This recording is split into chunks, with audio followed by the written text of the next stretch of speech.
ከሙታን መሃል ለምን ፈለጋችሁ? ተነስቷል ጌታ ተነስቷል፣ ይብዛ ሰላማችሁ። ሕያውን ከሙታን መሃል ለምን ፈለጋችሁ? ተነስቷል ጌታ ተነስቷል፣ ሰላም ለሁላችሁ።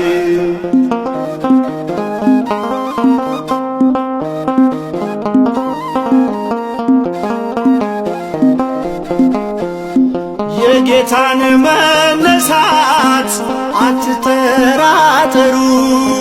ጴጥሮስም አትሂድ ወደ መቃብሩ።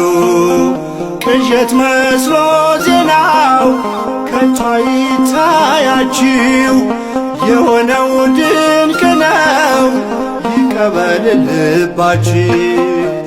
ሕያውን ከሙታን መሃል ለምን ፈለጋችሁ? ተነስቷል ጌታ ተነስቷል፣ ይብዛ ሰላማችሁ።